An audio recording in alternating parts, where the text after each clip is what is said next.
Mga karaki, meron kaming buto-buto ng baboy. Ang aming lulutuin ngayon mga karaki ay nilagang buto-buto.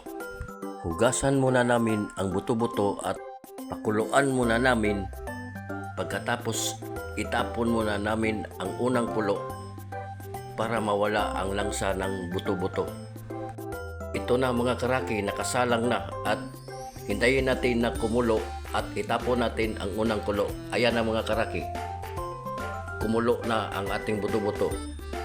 Ayan, itinapon na ang unang kulo at hinugasan na naman siya uli para tuluyan na itong palambutin.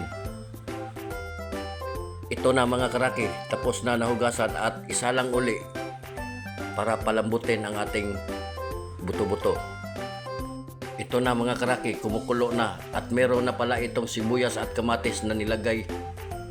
Ayan. Pagkatapos takpan muna natin uli at hintayin natin na lumambot ang buto-buto. Ito na mga karaki, malambot na ang buto-buto at isunod na naman natin paglagay ang mga gulay, ang kalabasa at ang gabi. Ayan mga karaki, pagkatapos nyan mga karaki, takpan muna natin para palambutin ang gulay.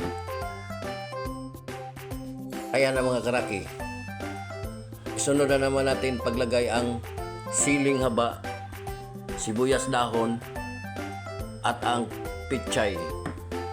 Ayan, panoorin nyo lang mga karaki. Ayan na, nilagay na ang ating pichay. Ayan. Pagkatapos takpan muna natin para lumambot naman ang pichay, pero half cook lang ang pichay mga karaki. Ito na mga karaki, tingnan muna natin kung malambot na ba ang baboy. Wow, malambot na ang ating baboy mga karaki. Ayan. Tapos tikman ang lasa.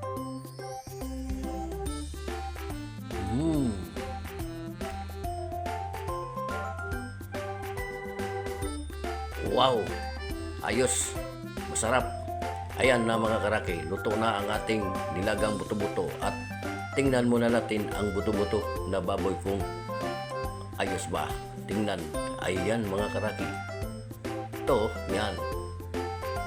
Malambot na yan mga karaki. Ayan, mayroon pang kalabasa. Ayan na, luto na ang ating buto-buto. Maghigop na tayo ng sabaw mga karaki. Luto na ang ating nilagang buto-buto. Hanggang dito na lang mga karaki. Maraming salamat at God bless. Thank you for watching.